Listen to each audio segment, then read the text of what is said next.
Bapak Ibu, ya, ada sedikit perbandingan antara KUHP lama dan KUHP baru. KUHP lama, ya, KUHP itu pada intinya adalah undang-undang yang mengatur interaksi antara negara yang diwakili aparat penegak hukum dengan warga negara yang merupakan orang yang bermasalah dengan hukum. Ya. Di KUHP yang lama, negara itu terlalu powerful, aparat penegak hukum terlalu powerful. Ada di gambar yang sebelah kiri ya, yang merah itu. Kalau di KUHP yang baru, ya, warga negara diperkuat, diberdayakan, haknya diperkuat, ya, melalui juga penguatan profesi advokat sebagai orang yang mendampingi warga negara. Kemudian di KUHP yang baru ini kita sudah melakukan akomodasi maksimal terhadap kelompok rentan, ya. Dalam RU ini kita mencantumkan pengaturan spesifik untuk kelompok rentan, penyandang disabilitas. Pasal 145 ayat 1 menjamin hak atas pelayanan dan sarana prasarana berdasarkan ragam penyandang disabilitas. Pasal 228 ayat 1 mengatur pengangkatan pendamping disabilitas sebagai juru bahasa.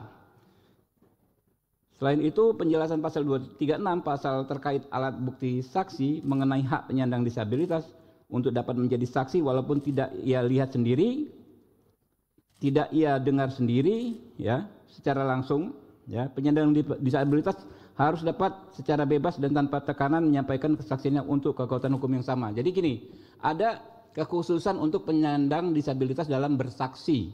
Kalau saksi orang biasa bukan disabilitas, dia harus melihat sendiri, mengalami sendiri, mendengar sendiri. Khusus untuk disabilitas, klausul tersebut tidak berlaku karena justru penyandang disabilitas memiliki kemampuan untuk mengenali seseorang atau melihat situasi tanpa panca indera yang ada pada orang yang tidak disabilitas. Kemudian hal kedua terkait hak perempuan, akomodasi kelompok rentan. Hak perempuan diatur di pasal 147 ayat 2 yang menjamin hak untuk mendapatkan perlakuan yang bebas dari sikap merendahkan, menyalahkan dan mengintimidasi, serta hak untuk mendapatkan pendampingan dan pertimbangan spesifik berbasis kerentanan dan kebutuhan gender.